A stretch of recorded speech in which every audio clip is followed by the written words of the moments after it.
We're starting in 1 minute. Now. Okay, now. Yes, we're starting. Okay, hello everyone. This is from UNESCO Jakarta. Can you hear me from here? Well, if you can hear me from here. Yes. Yes, Malaysia, we can hear you. Yes, okay, we start now. Okay. Good afternoon to everyone in Jakarta.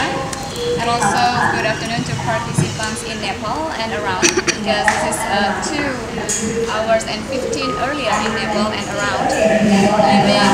Evening in Australia, right?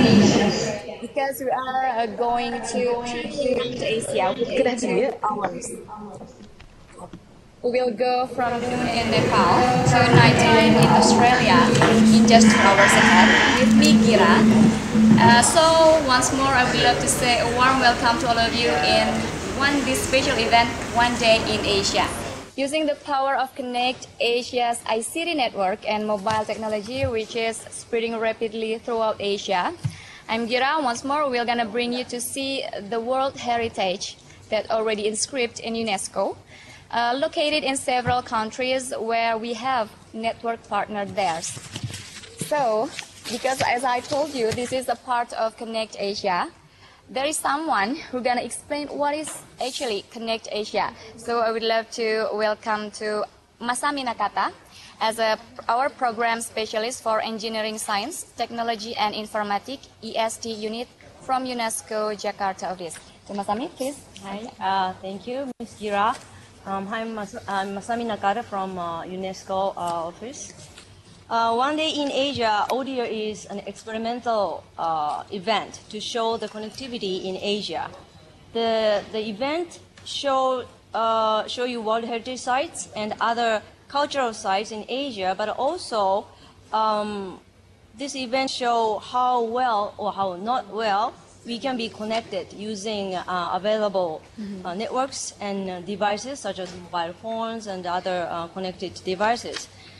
This is obviously not professional broadcast.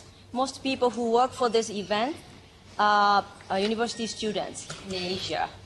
We might experience network disconnections and other technical hiccups, but it's part of our ODIA event. If audience have any comments or messages, there are several ways to communicate with us during the event. This event is now seen through Beacon and also live streaming.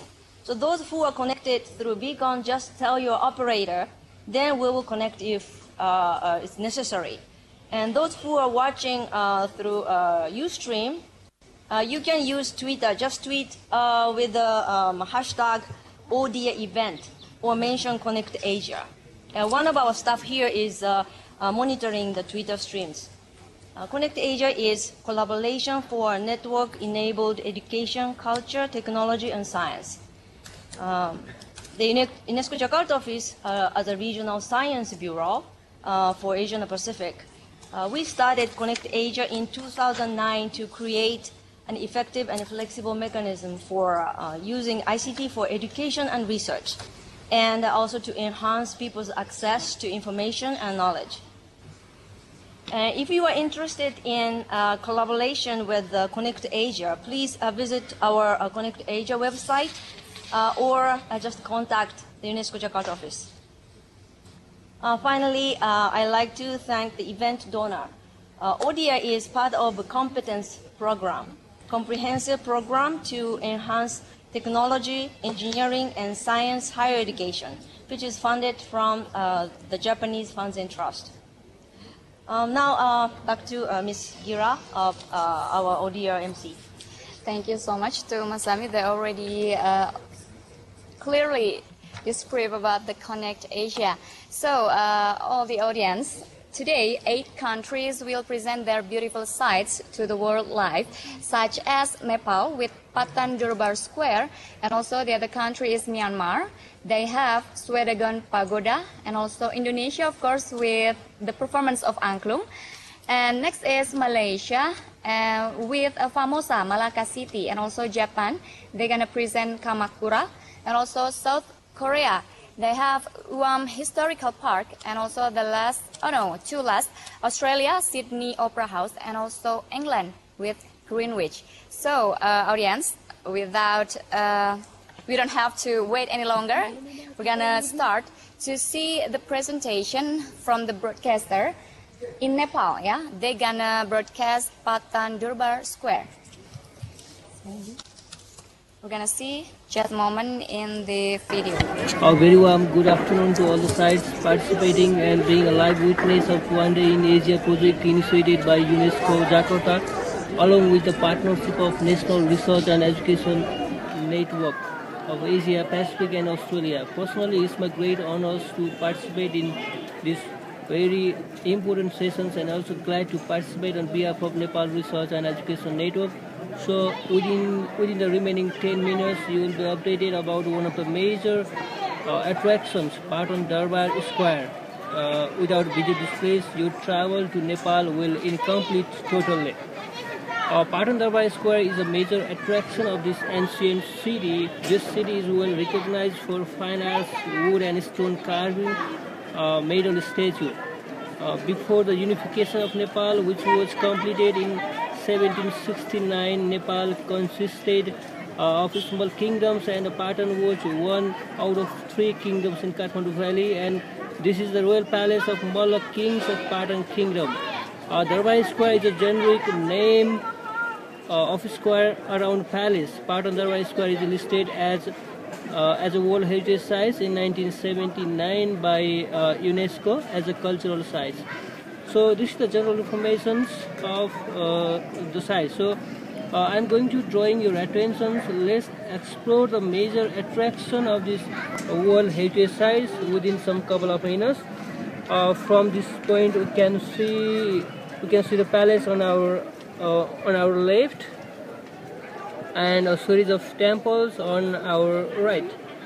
Stone and wood carving are the indispensable attraction of this Durbar Square.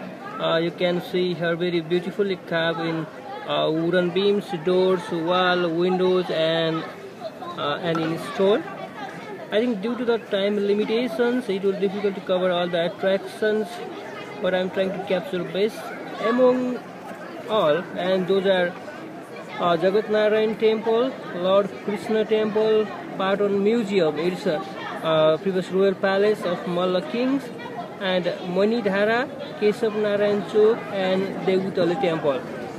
So the first Degutale Temple, you can see this temple at the center of the screen. This temple dates back 1565 AD, and the oldest among all in the Durbar Square. This temple is dedicated to Narayan, an incarnation of Lord Vishnu. Vishnu is the god of Hinduism. So the next is Lord Krishna Temple. This is the Krishna Temple. It was built in 17th century. Lord Krishna is the 8th incarnation of Lord Vishnu. Krishna Temple is a masterpiece of the ingenuity of Nepalese artists and architects, and recognized as the best example of stone architecture in Nepal. It comprises 3 important things. We have to notice 3 important things. It's built by stone, and it has 21 golden pinnacles around and very beautiful. Around and very beautifully integrated.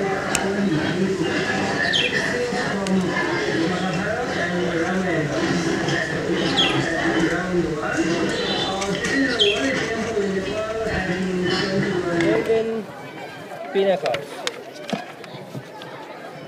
You can see other pagoda style temple around the Durbar Square. So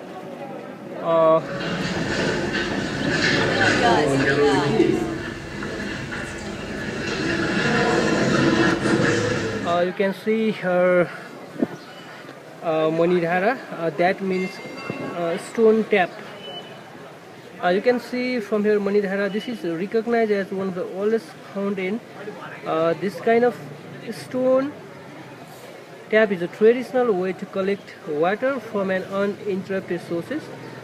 This stone tap is impressive both in size and its sunken depth. It's almost 4 meters below the ground level. In Kathmandu, you can see several these kind of stone taps still in existence.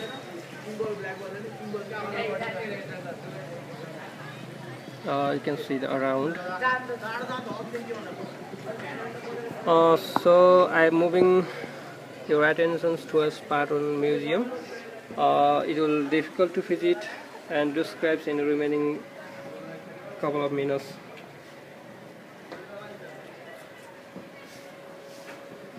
But I want to explain a little bit about this museum. Previously, this was the palace of Malla King and later transferred as a museum. So I'm moving towards Patan Museum. We have to go through the balcony of this palace. This is the main courtyard. You can see this is the main courtyard, Keio Chok. Chok means courtyard. You can see much decorated and beautifully carved arch and wooden beams, windows and doors. There are 3 courtyards in Patan Durbar Square. You can see from here Devutale Temple. This is the Devutale Temple. This is a Malla family deity. Interesting to note is that all the stories of Devutale arise from the upper floor of the palace. This is a very interesting thing. So we are moving towards the galleries. You can see here the wooden beams. This is the balcony of Keio, and this is the royal palace of Malla King. You can see the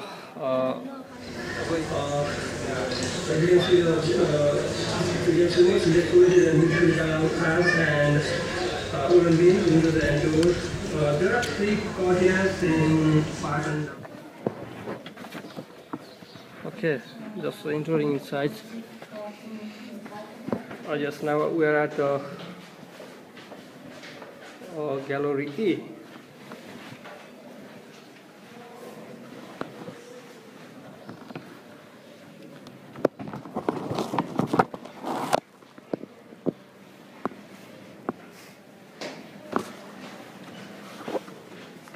Patan Museum has 8 galleries, and now we are at Gallery E, and this gallery is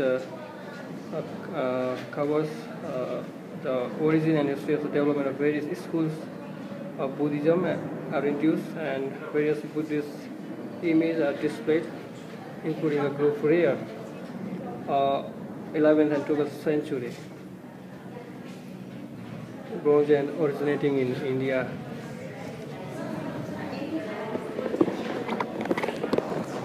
Okay, right now we're at gallery devoted for Buddhism.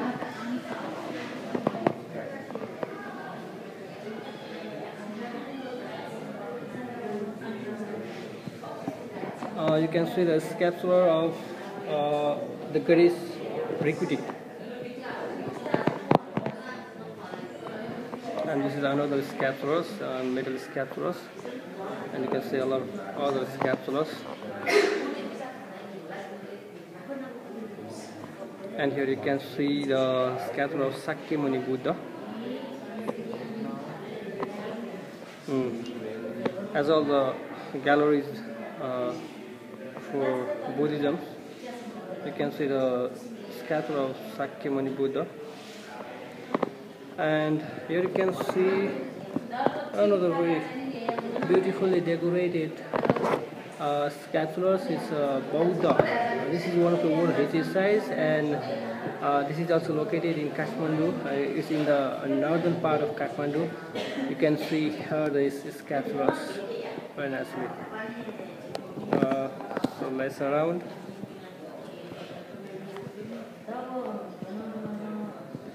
Here's some description about Chaitya.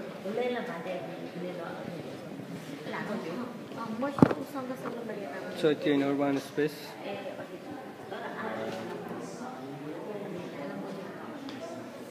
Yes, other images are related to site here and related to Buddhism. Okay. So let's move around. I think we have just remaining couple of minutes. Yes, you can see here a beautiful wooden carving. It's a fundamental beauty of Nepalese society and Nepalese cultures. You can, yeah, there is also. So let's move around.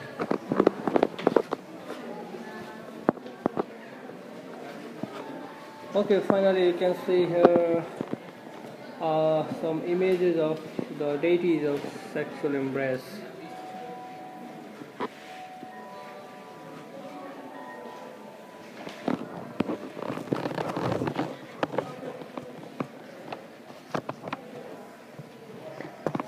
Patan Museum has been acclaimed by the visitors, not the museum, as one of the finest museums in the South Asia.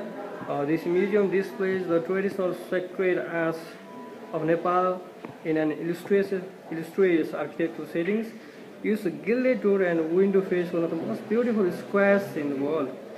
It exhibits a long span of Nepalese cultural history, and some rare objects are among its treasure. Primarily, Hinduism, Buddhism, and metal technology are the major attraction of this museum. That's all for our side. Thank you very much for being a witness of this very exciting learning and sharing session initiated by UNESCO Jakarta. On behalf of NREN and myself, I am requesting you all to visit the Himalayan Kingdom, Nepal, and explore its cultural and natural beauty in more details. Thank you. Right, and so many people there. I thought they know that they're gonna go into the live streaming. I thought. So, audience, next we are going to move to the other sites in Myanmar. Yeah, they have Shwedagon Pagoda to broadcast. So, I think the broadcaster from Myanmar at the Shwedagon Pagoda is ready there. One of the unique building of Myanmar. We are ready to see and listen. Now you can so please the beautiful to Myanmar. majestic Shwedagon Pagoda. Before I introduce the history of Shwedagon Pagoda, hello ladies and gentlemen, we are from UCSY, Myanmar. We'd like to introduce you with Shwedagon Pagoda, one of the unique place of Myanmar. Now you can see beautifully majestic Shwedagon Pagoda. Before I introduce the history of the Shwedagon Pagoda, I would like to tell about the meaning of the name of Shwedagon Pagoda. This great pagoda derives its name from Dago, by which the settlement near the pagoda was known to the Mon people. Thus, the prefix Shwe means gold in Myanmar, whereas Dago is the former name of Yangon. Shwedagon Pagoda thus means the golden pagoda at the city of Dago, that is Yangon. Shwedagon dominates the city physically, aesthetically, and spiritually. It is to the people of Myanmar a source of strength, beauty, refuge, pride, and joy in their culture and religion. By taking this chance, I would like to briefly introduce the history of Shwedagon Pagoda. In the contemporary 103, about 600 BC, Gautama Buddha attained enlightenment, and just on the 49th day after enlightenment, the two versions, Dapur and Balika, offered him alms fruit. Having obtained 8 strands of hair from him as a blessing, they returned to Okalapa and his scepters and sharing Buddha's hairs together with the relics of 3 Buddhas before him, the staff of Gautama Buddha, the water filter of Gonagamana Buddha, and nether robe of Kadapa Buddha, in a steady 20 meters high, which they consecrated as the Shwedagon. The Shwedagon Pagoda stands on top of the hill, 190 feet above sea level, known as Tengodara Hill. It was only 66 feet high when it was first built. From then onwards, it was maintained by 32 kings of Oglava dynasty, and since 1372 AD, the inborn spirit of great generosity of the people, including the Mon kings, prompted constant renovation and repairs, such as hoisting a new umbrella or building the street. In 253 AD, Queen Shwedagon ascended the throne. She had it raised to the height of 302 feet, and in 1774, King Senju had it rebuilt to a height of 326 feet. Today, it has a height of 326 feet, and per meter is 1,420 feet. The area of the platform is 14 acres, and the land belonging to the pagoda is 114 acres. The pagoda is a wondrous architectural achievement. The top was well over 300 feet into the air above the hilltop and can be seen from quite far away. The history alone might be enough to lure you to the gorgeous pagoda. It truly has a rich and vivid, exciting history and will be fascinating to see on that basis. The relics are enclosed within, to be sure, and those relics are sacred riches themselves. In addition to that, just the stupa alone of the pagoda is covered with 8,688 solid gold blocks.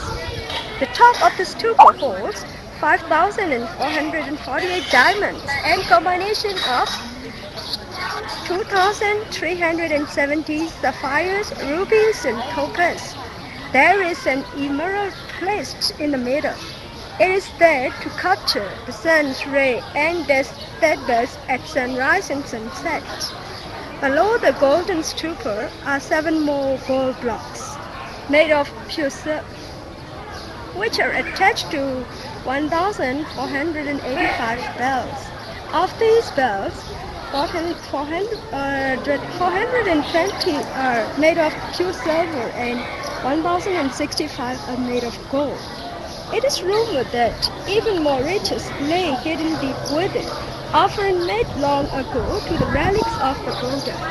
This has never been proven, but it adds to the mystery and lore of this secret site.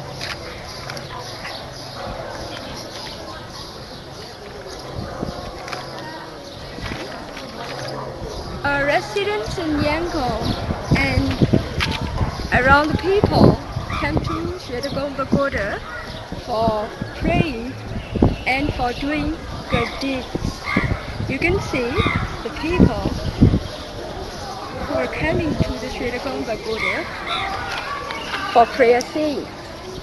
Some people do merit by offering water, flower, incense, and candlelight at the planetary posts that govern their birthdays. Offering waters to Buddha images is one of the traditional offerings for a Buddhist in Myanmar, believing that on one's body and mind to be cleansed by pouring water on Buddha image. So whoever wants to avoid misfortune and bad luck just by pouring water at one's planetary posts and ensure one's peace of mind and ends of anxieties.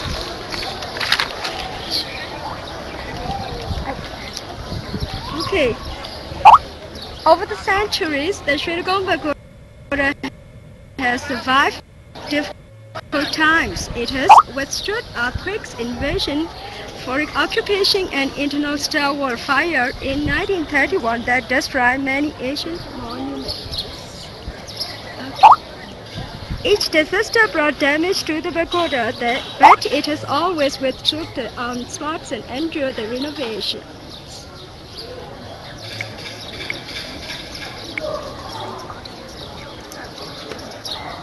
Okay. Thank you so much for broadcaster from Myanmar that already broadcast Shwedagon Pagoda. It's very awesome seeing the gold pagoda, the big pagoda. It reminds me to one of the sites in Indonesia, also for the Buddhists, Borobudur. That was very awesome. Myanmar, thank you so much for your broadcast. Next, after this, we're gonna move to Japan that we're gonna broadcast Kamakura and also Mount Fuji from Roppongi Hills. So, from Japan, if you're ready, please.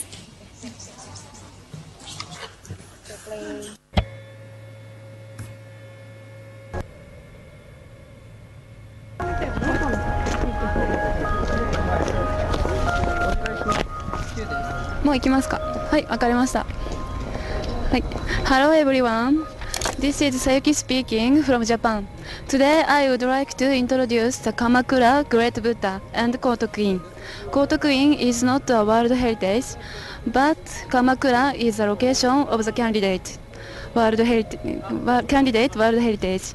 Here is the Great Buddha of Kamakura is a national treasure in Japan. 今からですかよかったスタート了解ですはい行きます Hello everyone, this is Sayuki speaking from Japan. Today I would like to introduce the Kamakura Great Buddha and Kotokuin. Kotokuin is not a World Heritage, but Kamakura is the location of the candidate World Heritage. Here is the Great Buddha of Kamakura is a national treasure in Japan.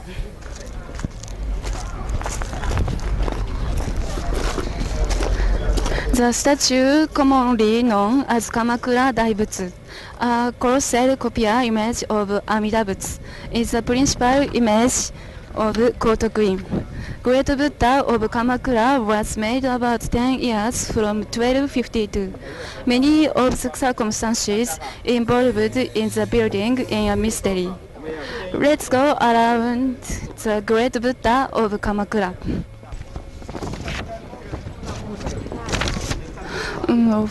What's this? This straw sandal as a Great Buddha rests a pair of huge waraji. Length 1.8 meters, wide 0.9 meters, weight 45 kilometers. A gift from the Children Club of Ibaraki Prefecture.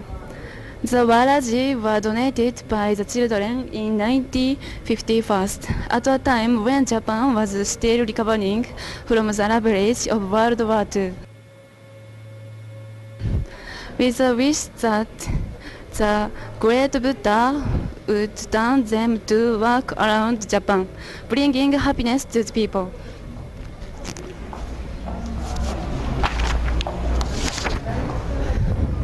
I would like to use some question. How tall and weight is he? It seemed to be very big and heavy. The Great Buddha, designated a national treasure by the Japanese government, is some 11.3 meters tall and weight around 121 tons. The fact that its site is open air makes it unusual amongst large Buddha statues in Japan. So in size it falls short of the Great Buddha of Todaiji Temple at Nara. It necessarily remains its original form. As such, it is an invariable explain of Japanese historical Buddhist art. The Great Buddha is hollowed body. Unfortunately, shooting is not allowed inside the Great Buddha, but we can show you evidence from his back.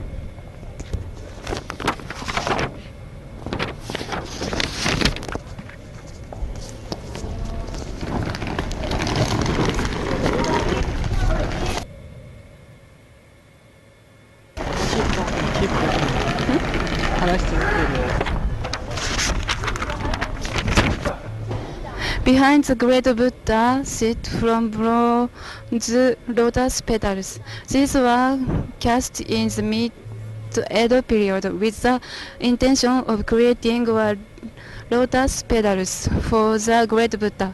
Though the original petal was to cast 32 petals, only 4 were actually completed. The donator's name is inscribed on the front of each petal.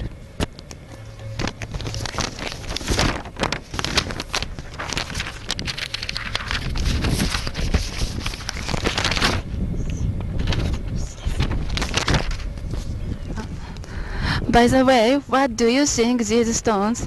The reason is why the Great Buddha of Kamakura is a state exposed. These stones were the remains of originally housed the Great Buddha. The hall that originally housed the Great Buddha was built on a total of 60 cornerstones, 56 of which survive today. He is said to have been washed away by the tsunami caused by earthquake in 1498. Without even then was built.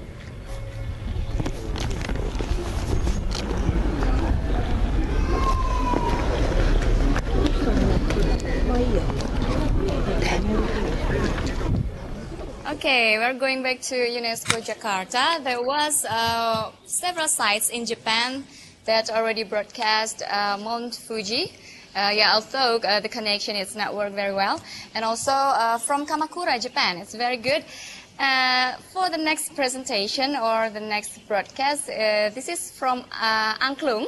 This is one of the World Heritage from Indonesia. Actually, this is one of intangible cultural heritage. As your information, in 16th of November 2010, Angklung already inscribed in UNESCO as intangible cultural heritage. So this year is the second year, the inscription of Angklung. So I already here with all the players, the bamboo musical instruments. So should I invite one of the speakers from this group, Pak Bambang? So please. All right, Pak Bambang. Very important information. Yeah. Actually, is Angklung perform music like dance, keroncong, dangdut, and Okay. this If the audience want to request. okay. Okay. Is already. Okay, ready now? So thank you, Pak Bambang. So please, Angklung.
we continue to the other song, I would love to introduce to the audience. Maybe some of you have know what is angklung actually. This is our traditional musical instrument from Indonesia that made from bamboo. Maybe we should see one by one the musical instrument. This is called as arumba, all the musical instruments. Yeah, this is gambang melody. Yeah, this is gambang melody. And also, if I'm not mistaken, this is gambang pengiring or the rhythm of arumba. Arumba stands for alunan rumpun bambu. And also, there angklung for the bass. Right. Okay. Another musical instrument is angklung melody. Okay, that is show the melody of the song. Yeah. Another musical instrument. That is additional instrument. Okay, percussion and also bass and also percussion. Okay, there is one whole package musical instrument that collaborate and called as arumba, alunan rumpun bambu. So I think we should hear another song from arumba. So audience, here it is, arumba.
Okay, audience, we still have another song from Angklung performance.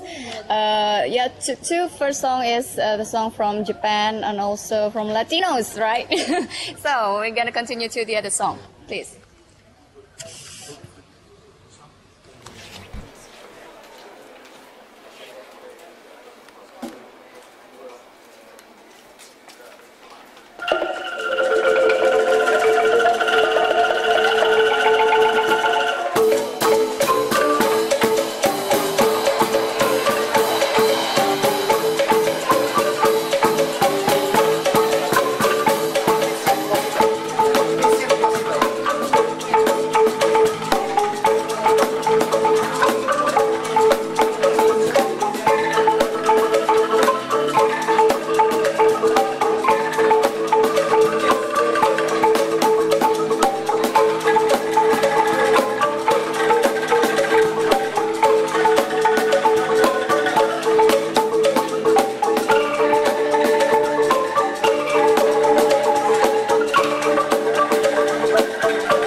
Okay, back again with me, Gira.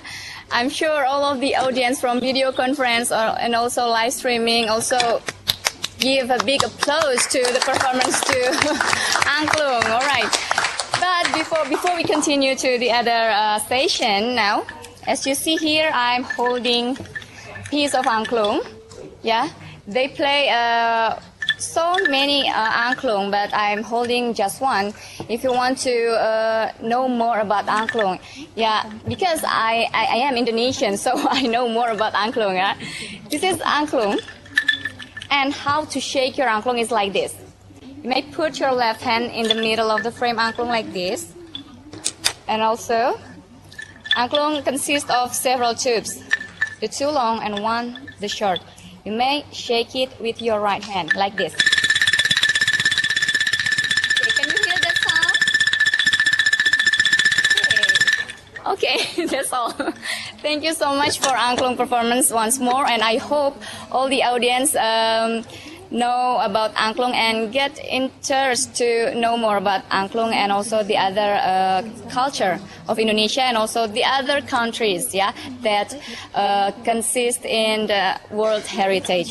Thank you so much. And audience, now we're gonna move to the other station, which is this afternoon. There is someone next to me. This is a guest speaker, Mr. Masanori Nagaoka. Hello, Mr. Hello. Masanori. Yes, hello. How are you today? Good, excellent. Although it's really hot here. It's really hot more than here. 30 degrees Fahrenheit. Yeah, okay. But from the several sites and also one performance from Angklung, what do you think about that?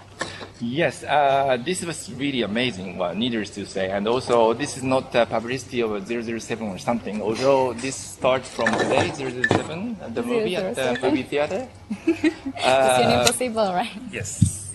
But what is amazing is it's not only professional musical, those performers, but also in Indonesia, it is the children or those adults who are taught how to play the music, this Angklung music, and this is lively performed not only at the event or performance, those ritual, but every single day, even in educational schools, and this is really one of the strengths for the Indonesians, how to transmit their traditional music and musical instrument as well.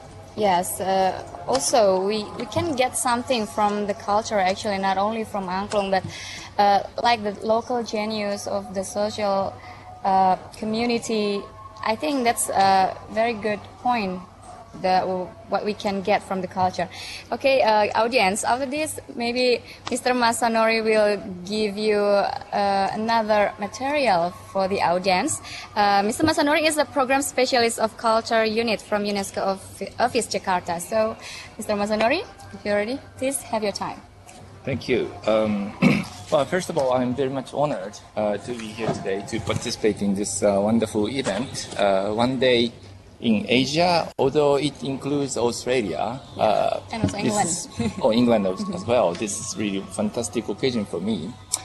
Let me firstly clarify that intangible cultural heritage is not a World Heritage Convention, so that the criteria, concept, the nature of this intangible cultural heritage is completely different from a World Heritage.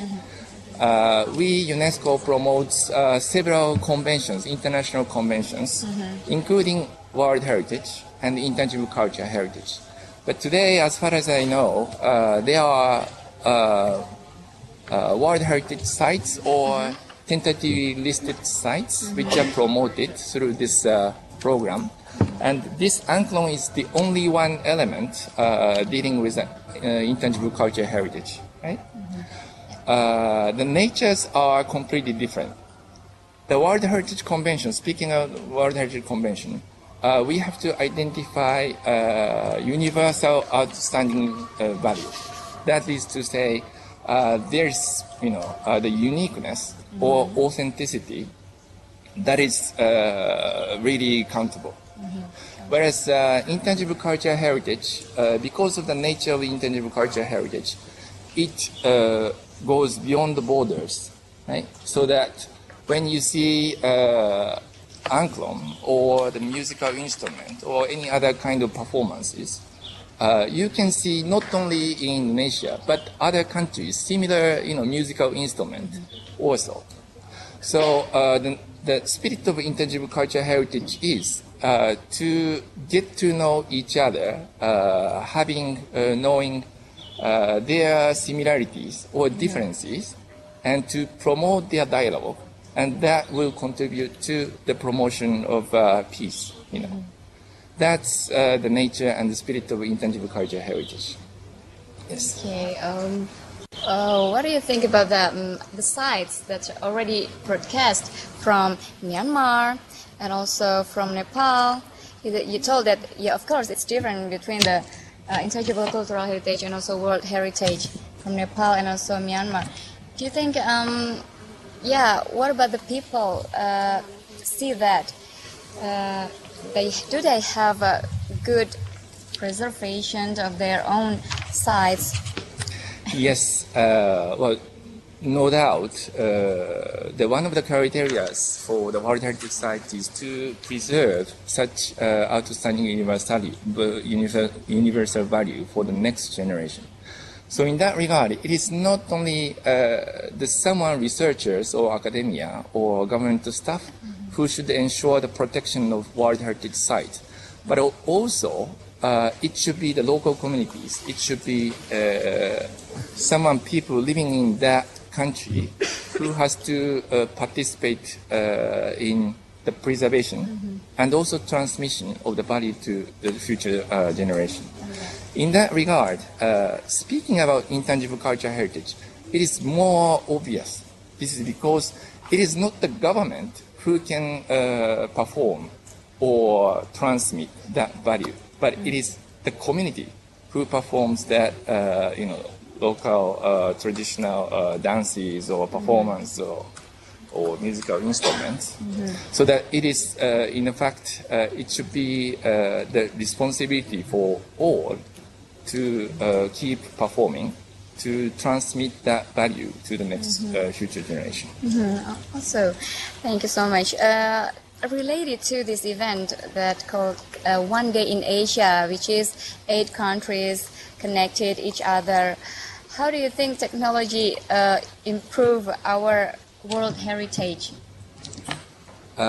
Yes, but speaking about technology, we are very much benefited from technology. Through this video conference or this online system, we can be connected to each other, even to introduce and to get to know other sites or other intangible cultural heritage items. And that's really wonderful. That's really wonderful. Really wonderful. Yeah.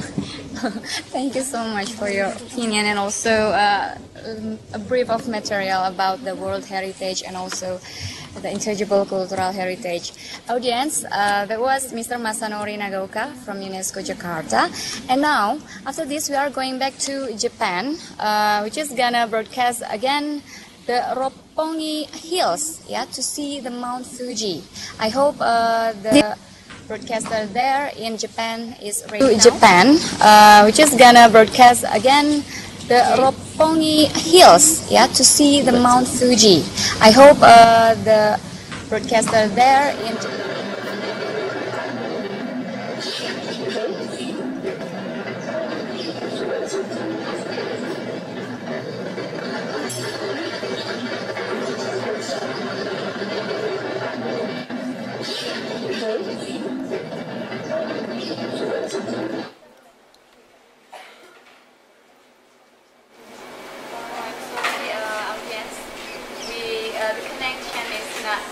good. So now we are going to another site, which is going to be Malaysia. I hope broadcaster from Malaysia is already ready there with Famosa, Malacca City that they're going to broadcast. But maybe first we're going to open by Dr. Farida, right? Okay. Good. Yes. So you're right. Assalamualaikum. Hello from Malaysia. Can you hear me?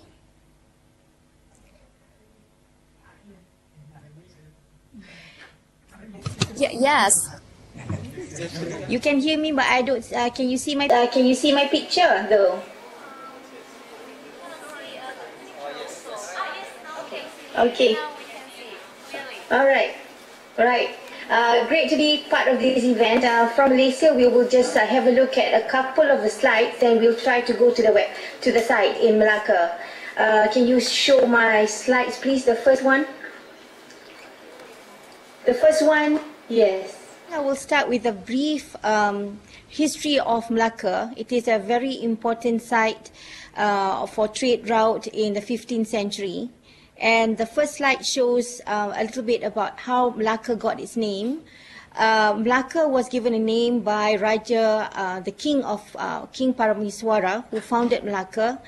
And then that was in 1402 when he was sitting under a tree called the Malacca tree. And on the first, the next slide please, you can see that's a picture of the Malacca tree. Okay, and later he became a Muslim and he was known as Sultan Iskandar Shah. Now Malacca, the next slide, is actually a port of calling during the 15th century. I will not read everything there, but I'd just like to say that we had the Admiral Zheng Ho, who came to Malacca in 1409. And later the Portuguese colonized Malacca from 1511 to 1641. Later they lost it to the Dutch, and the Dutch took over for over 130 years, and 1641 to 1825.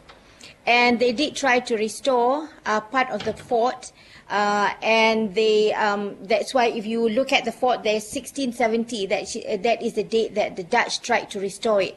And that was later, much later, that the British founder of Singapore, Sir Stamford Raffles, who stopped the total demolition of A Famosa, and that is what we have today. So let us try, can we try to go to the site in Malacca? In Malacca, I think the next slide, we have Shakir. He is a student from the University Technical Malaysia, Malacca, UTEM. Just continue. Okay. I think Shakir, you're on.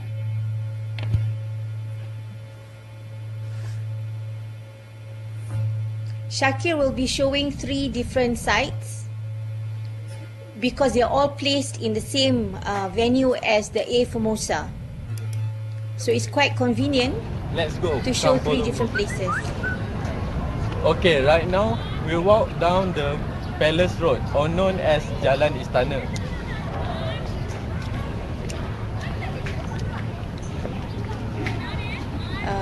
You have to tell Shakir. Okay, there's no video. Here in Malacca, we also use the Arabic script on the signboard. As we can see, this is the example of Arabic script. Okay. Come follow me.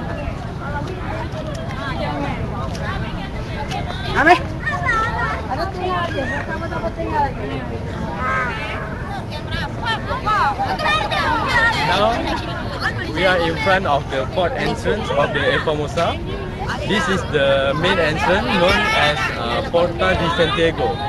A Famosa is a Portuguese word that means the famous, and I think it really shows the meaning.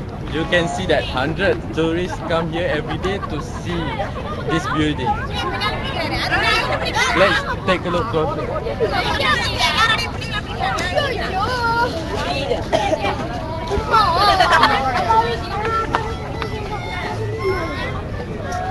Unfortunately today, we can't go inside the Famosa because there are few construction. So we take a look outside the Famosa.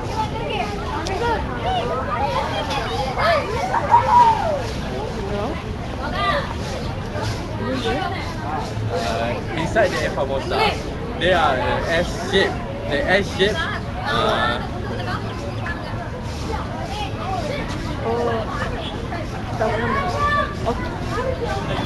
Okay, alright.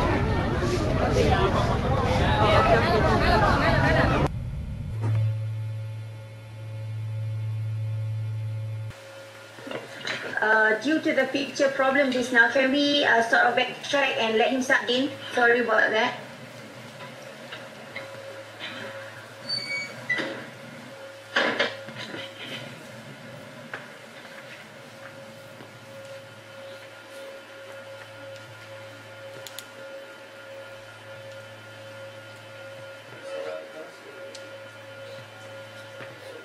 Yang mana?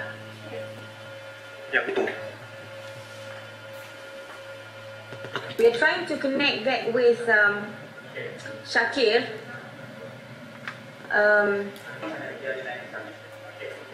Right. So we're starting again.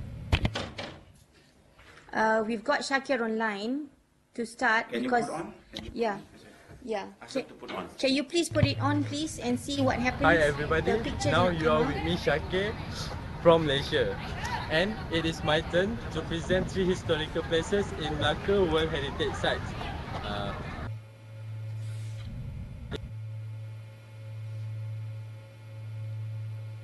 In Malaysia. The first place that I want to share to all of you is Malacca Royal Sultanate Palace.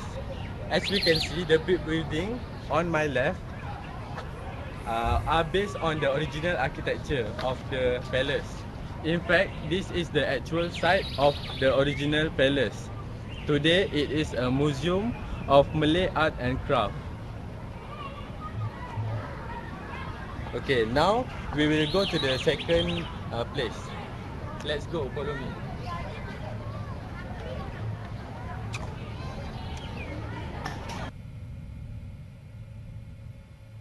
Okay, right now we walk down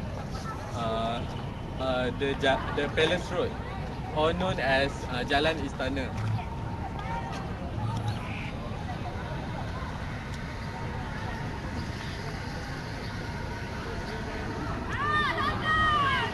Here in Malacca, we also use the Arabic script on the signboard. As we can see here, this is the example of Arabic script. Okay, now we will walk in front of the Famosa.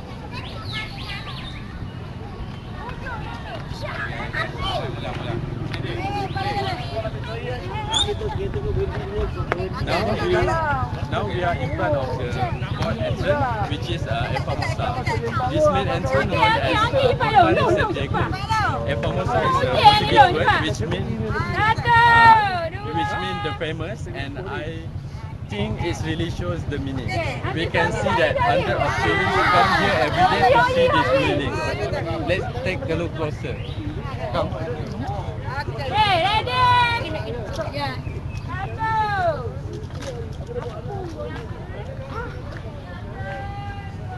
Unfortunately, today we can't go inside the Famosa because there are a few construction.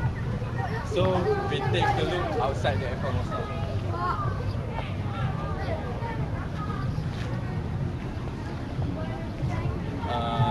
For general knowledge, this Famosa was built under the command of Alfonso de Albuquerque after Portuguese came to Malacca.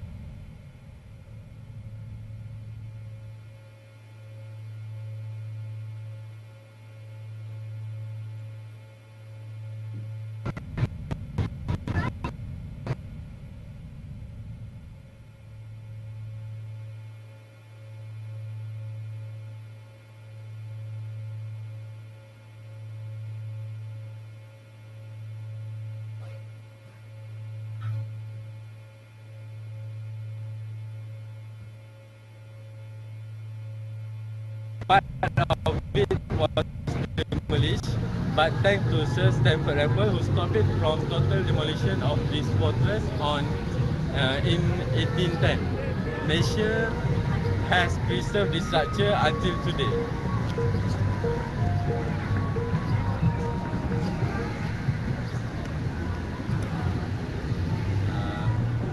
As you can see, we can look at the cannon.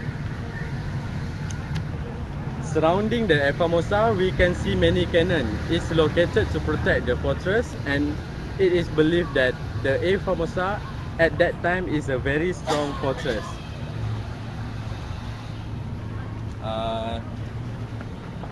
Look at me, I'm able to touch part of history thanks to Sir Stamford Raffles. Now we will walk to the third place. Come.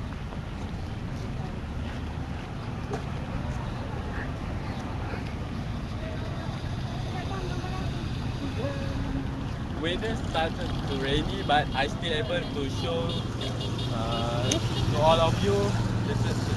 Come. Ya itu mestinya lokal kalau ini di desktop.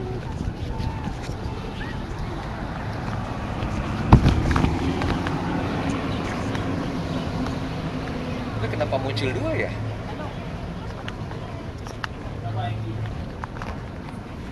Okay, right now we can see that this is the proclamation of the Independence Memorial. As you can see on the signboard, there are our first Prime Minister, which is Please enter your conference ID. Press the pound key when complete.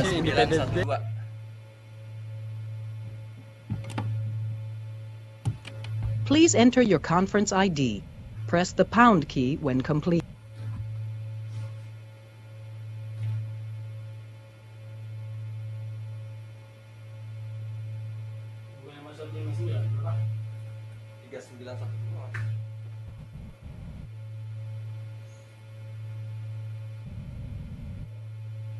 Welcome to Unified Conferencing. And now it is a Museum of Malay Arts and Culture. I think he missed showing the next slide, which is actually the memorial building of the Proclamation of Independence Day by our first Prime Minister, Tunku Abdul Rahman Putra Al-Haj. So those three buildings or sites are in the same location, and I wish that we could actually show everything. It was raining heavily this morning as well, but I think we did upload a video of the done a bit earlier today. So next slide. So we'd like to say thank you to all. That is Shakir, Dr. Braira from UTM, Dr. Swaimi and myself. Thank you so much. Thank you. Thank you so much also to Dr. Farida that's already give us the explanation and also the slides of Famosa, Malacca city. That is very clear, although the video didn't run well, but the explanation from you is quite help us, right? So, ladies and gentlemen, all the audience, now we're gonna move to the South Korea after we travel around Nepal, Myanmar, and also Indonesia. Now we're going to move to South Korea with one historical park. Okay, I hope from Korea, broadcaster from Korea is already clear there. All right, we begin.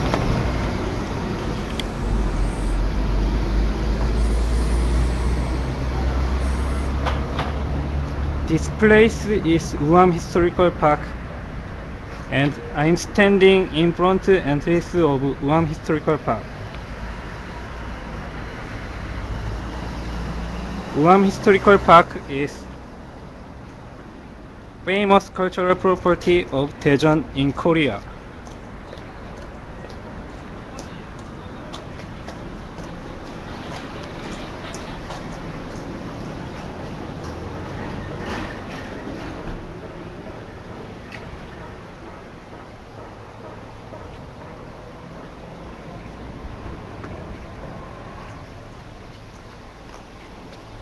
This view is Namganjongsa.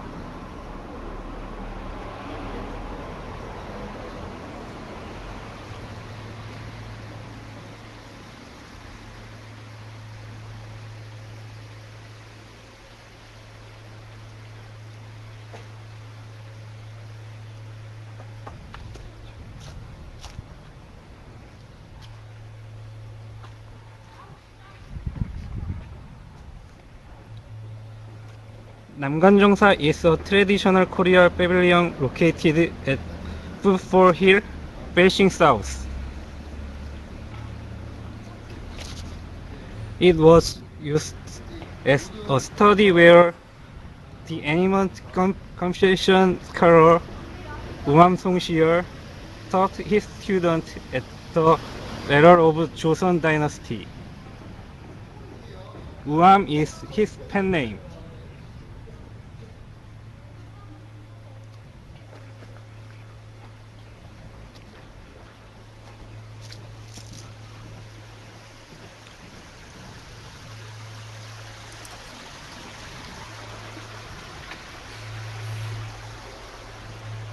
A unique feature of Namganjongsa is there a stream originating from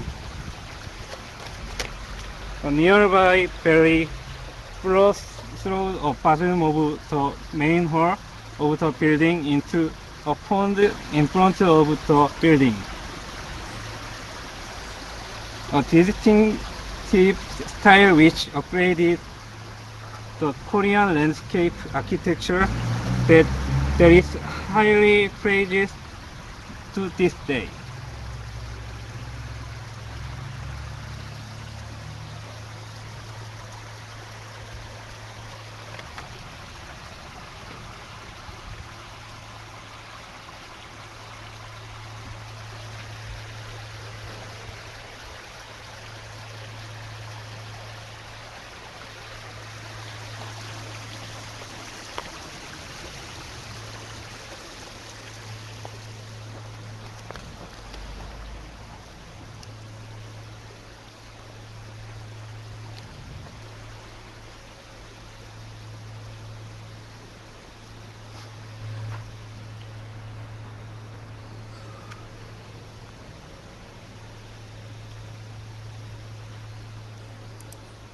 Guam Historical Park is where Guam Songshir built Hongmun-Sedang and Namgan-Jongsa to study with many of his disciples and to work on the plan to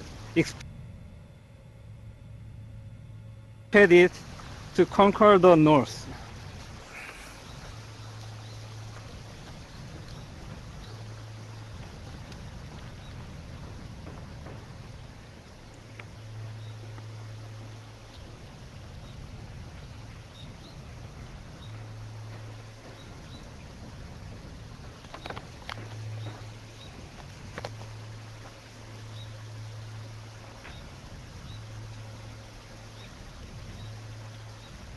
That is called Cheongja. Tourists can rest in this place.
This white building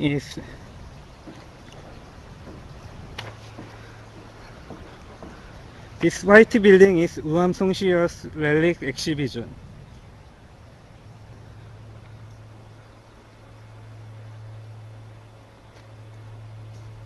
There is many relics of Songshir.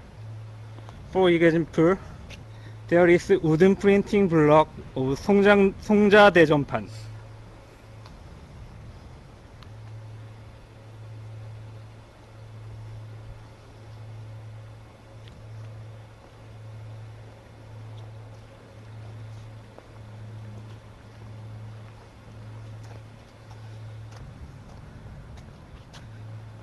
Songshir passed a state exam during the reign of King Injo, and he was appointed to Ijo Panso, later to Uijong and to Jaijong.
The building in the center of 4 other buildings is named Ijikdang.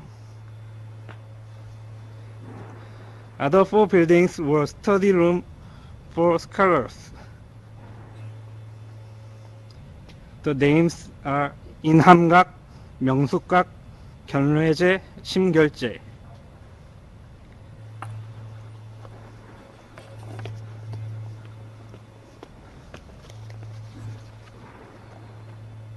This building is 이직당.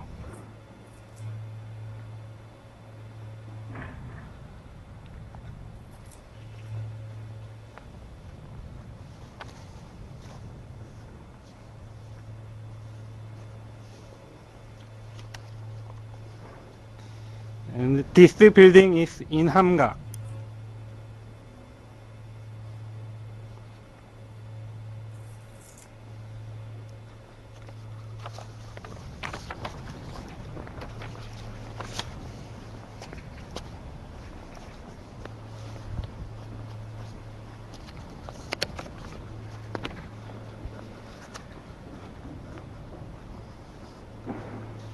This building is called 명숙각.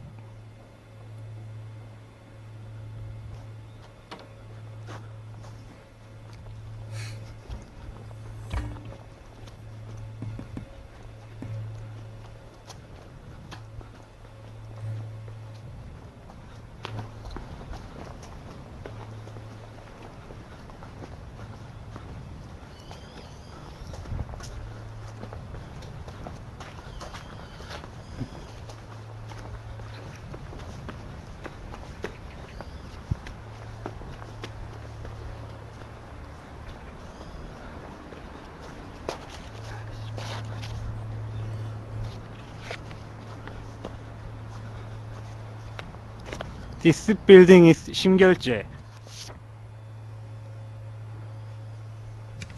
Okay, thank you so much, the broadcaster from Guam Historical Park. It's quite comfort to see and also take us to the historical kingdom and also empire of South This Korea. building maybe. is 견례제. So I've been to South Korea, but maybe I was time introduced I to should Guam go there Historical because Park I for didn't have about a chance 10 to minutes. go to Guam Historical I hope Park last year. So audience, after this we're going to Australia, which is gonna broadcast one of the sites from there, Sydney Opera House. Yeah, this is a masterpiece of late modern architecture. So I hope from Australia is clear from there. Are you ready? Okay, we already see the picture. You may begin.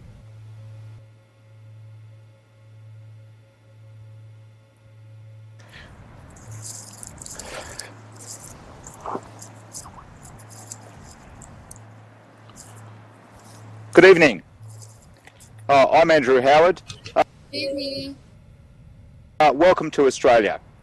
We're very honoured to bring you the final part of our tour of One Day in Asia via the Asia Pacific Advanced Network from the world famous Sydney Opera House. The Opera House is a masterpiece of modern architecture. It is admired internationally and proudly treasured by the people of Australia. It was created by a young architect who understood and recognised the potential provided by the site against the stunning backdrop of Sydney Harbour. Denmark's Jan Utzon gave Australia a challenging and graceful piece of urban sculpture in Patan tiles, glistening in the sunlight and inviting a glow the night. Jan Utzon died in Copenhagen in November 2008, aged 90.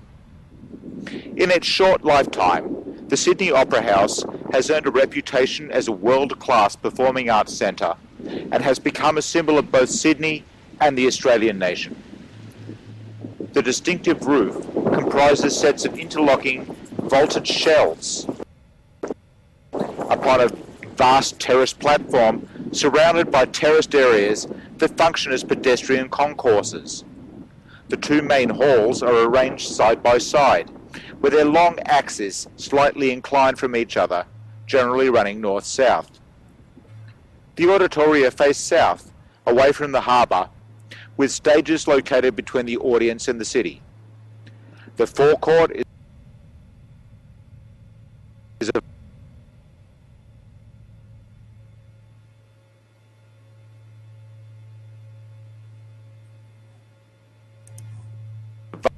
vast open space from which people ascend the stairs to the podium.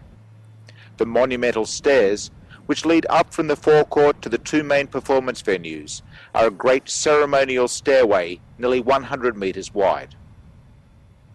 The design and construction of the building were closely intertwined. Yutsen's radical approach to the construction of the building fostered an exceptionally collaborative and innovative environment. The design solution and construction of the shell architecture took 8 years to complete, and the development of the special ceramic tiles for the shells took over 3 years. The Opera House was opened by Queen Elizabeth II in 1973, and new works were undertaken between 1986 and 1988 to the land approach and forecourt area. The Sydney Opera House was formally recognised as one of the most outstanding places on earth, with its inclusion on the UNESCO World Heritage list under the World Heritage Convention on the 28th of June in 2007. From Denmark, Utzon said, "World Heritage listing gives the building on its peninsula in the centre of the city a completely new value. It is a gift to the city of Sydney." Thank you for joining us for One Day in Asia. We will leave you with some views of Circular Quay, the Sydney City and the Harbour Bridge. Please come and visit us sometime to Australia and enjoy a unique and beautiful country. Thank you very much.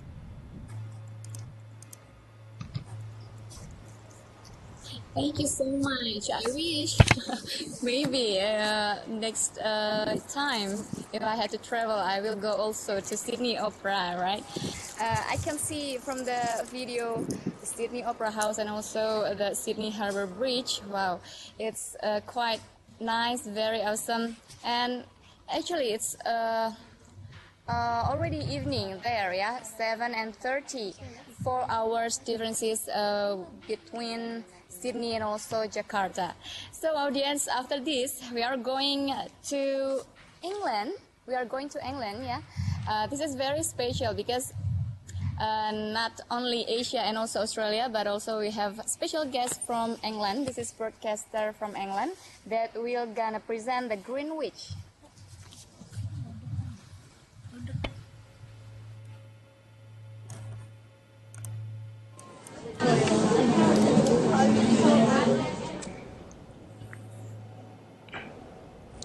Okay, good morning everyone. I'm Goki Miyakita from KREONET, Japan, and today I'd like to introduce London's World Heritage Sites.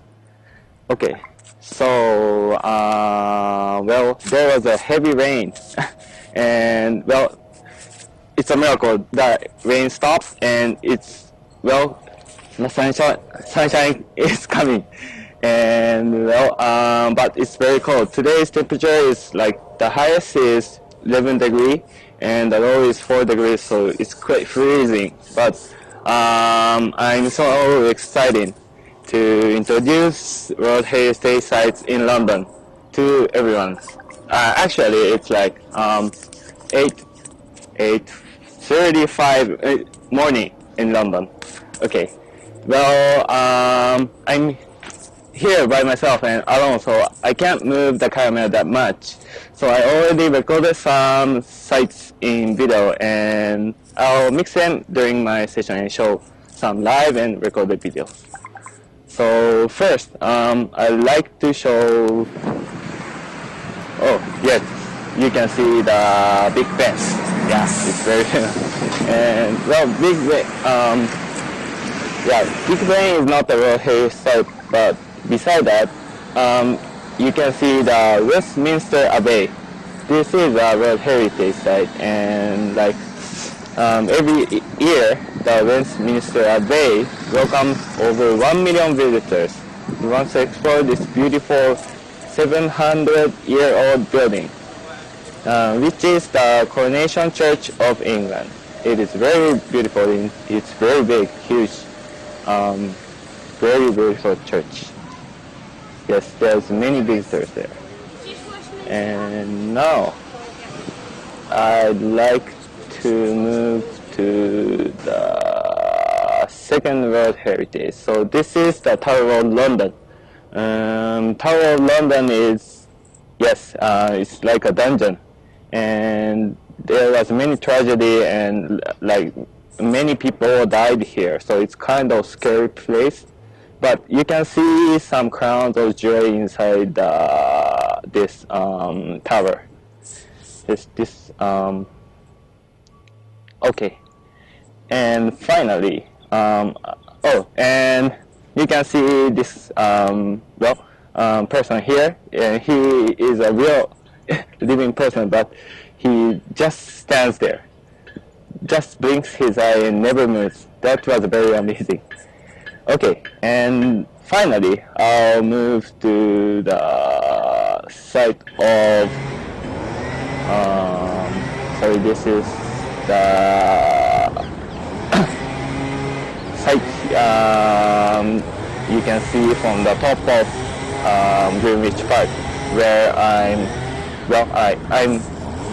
right here now, and you can see this beautiful view from the top of the Greenwich. Well, yeah, so this park is like symbolize English artistics and scientifics. Like there's many things in when it was built in like 70s and 80s centuries, and you can see outstanding architecture and artistic achievements at the Royal Observatory. I think. Okay, hello everyone. This is live, and well, you can see behind me. There is the place which I mentioned, the Royal Observatory, where is like known as the home of the time, where like the prime meridian, the dividing point between the eastern and western, the mark is there. So I can't go there right now, but I also recorded a video, so please watch it.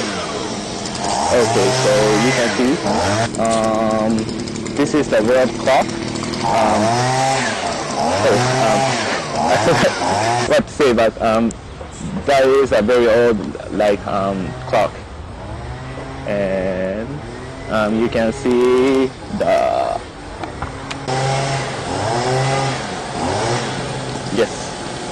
that is the observatory there.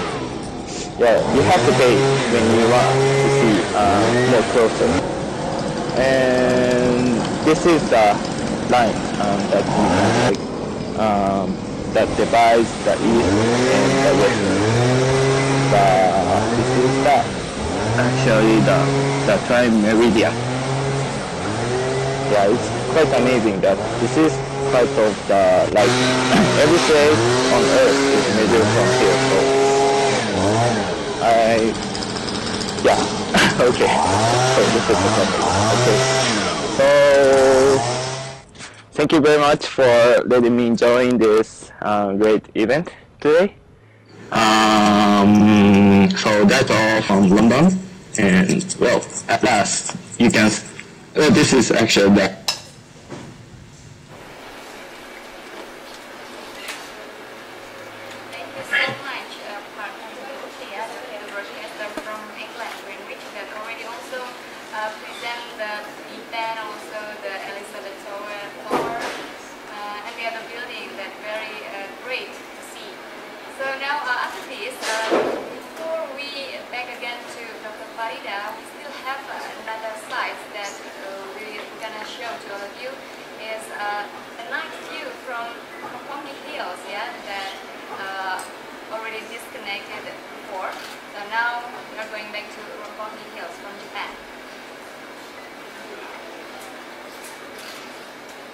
And to Dr. Farida, we still have another site that we're gonna show to all of you. Is a night view from Roppongi Hills, Roppongi Hills from Japan. And to Dr. Farida, we still have another site that we're gonna show to all of you.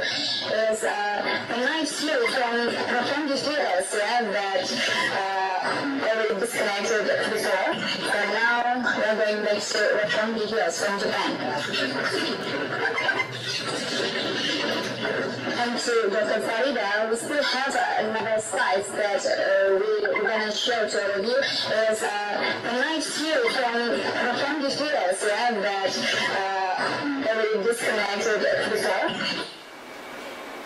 Okay, thank you very much.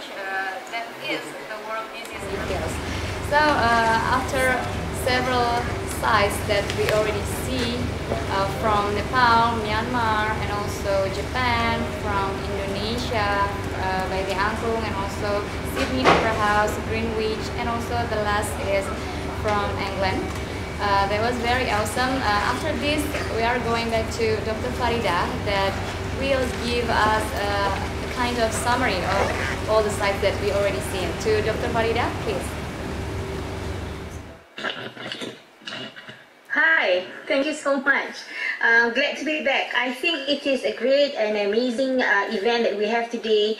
We were able to use today's technology, connecting all the different heritage sites from 8 wonderful countries. And my friend was there, Andrew. Hi, Andrew, you're still there. And I think visiting the world in 2 hours is definitely not going to cost you a lot of money. What we need to think about now is the way forward, which I think every country that have participated or will participate in the next event, I suggest that this is a wonderful activity that UNESCO should carry out annually, every year, making more countries coming in, showing different sites. It is a way to actually to garner interest of the ministries of different countries, the cultural heritage practitioners, and especially the people of the country. What Dr. your advisor in UNESCO said, it is good that we have the people being interested in their own cultural heritage sites, and especially the youth. I think we all know that the youth are actually the future generation. With me today, I have some students from UPM. They are the youth, and then it is them actually that we are doing this actually. What are we doing this actually? We are doing this for the future generation, and they are the future generation. So I'm proposing that we should have a UNESCO e-culture youth workshop in which we can actually have the young people join us to help digitize and preserve our cultural heritage, be it intangible or tangible heritage, which I think it is the young people who should actually carry out our work. They are the ones who are going to carry our banner as cultural, to preserve our culture, whether it is intangible or tangible heritage, historical sites and whatever. Because at the end of the day, when we leave this world, they are still here, and hopefully they will carry out the work that we have actually done a lot to preserve for them in the future. So before we leave, I think they should start working with us, okay? We have done 2 workshops in the past under ASEAN in Brunei in 2009. And in the 2 workshops, we have sort of trained more than 40 youth from all the ASEAN country members. And the idea that we wanted to do the workshop was to actually start a ripple effect.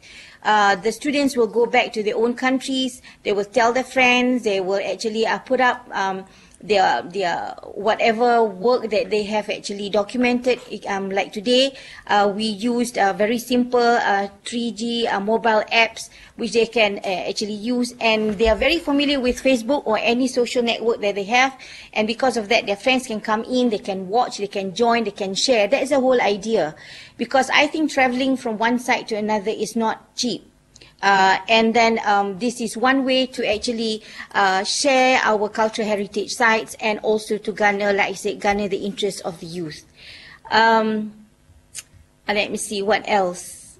Okay, if youth, the younger generation, realize how important it is to actually preserve our cultural heritage and to join in with preservation through digitization or e-culture, I think it will work. It will work for the future. There's no point for us working very hard today and in the future these people do not actually understand what's going on, or they do not continue what we are doing today. So I have to say that congratulations again to all the countries which were able to participate today. I am actually very thankful that we have MYREN to actually help us with this project, to join in what you did today. And I think that it should be continued in the future. And then to the UNESCO team, I would have to say kudos. I think this is the second time that we are doing this kind of event. I think we did last year. You mentioned earlier it was actually in the Guinness Book or World Book of Records, which is wonderful. I don't know whether today is one of them. I hope so. But I have to say, let's do this more often for the future of our cultural heritage, and also for our younger generation to join us to keep what we have today for tomorrow. Okay, that's it from me for now. Thank you so much to Dr. Farida from University of Malaysia that already give us a kind of summary from all the sites that we already see, and also the message that she give to us, yeah. Especially for the young generation that has to preserve and also use the technology as the bridge to improving our culture. So audience, thank you so much for your kind of attention. Before I close this, I should give you a comment from Twitter that we got. Actually, we have a lot of comments in Twitter and also a question, but maybe I will gonna tell you just a few like this from Tahira. The tweet from Tahira 1. She said that I use stream at home, streaming almost perfect. It's good for you. And also from Utsi, she said that great presentation, Kamakura Buddha. I thought so also. And also from Cyberformance, he give a comments to the Angklung, and many thanks to the Angklung band. Yeah, he said that Angklung is one of a band from Indonesia. Oh, and also the other comment, amazing event. This is from Hannah Rubio. Congratulations, really enjoy that. Really enjoy it. Thank you so much. It's a pleasant for us. I hope you can join us again in another next event. We hope so. Last but not least, thank you for your kind of attention. I would love to thanks to all the participating sites and all the broadcaster, and also to the audience from video conference from Institute of Local Government (IPDN). Thank you so much. To Ministry of Home Affairs, and also to the audience from Center of Information and Document of Chanto City from Vietnam, and also from University of Pajajaran, Bandung, Indonesia, and also the audience from our live streaming sites. Although I couldn't see all of you, but thank you so much for being there for me. And also I would love to say thank you so much for the guest speaker, Mr. Masanori Nagaoka, and also Dr. Faridah Nur. Thank you for being here with us in this special event. So once more, using the power of CONNECT-Asia ICT network and mobile technology, this is very good for us to improving our culture and also connectivity each country. Thank you so much for your attention. I hope we can meet again in another great opportunity. If you need information about CONNECT-Asia, you can visit the website to www.connect-asia.org. Once more, thank you very much. I'm Gira Mayang Septantia. See you next time, and goodbye. Goodbye.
sorry if I did a mistake. No, it was very smooth, much smoother than if you see our connectivity in Russia.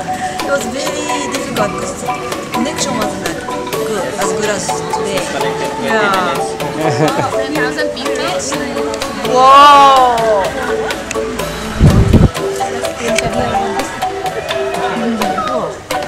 There's some difference Ini between this cyber and ya, this. Swahili berarti kan?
Connect Asia event. Bye bye.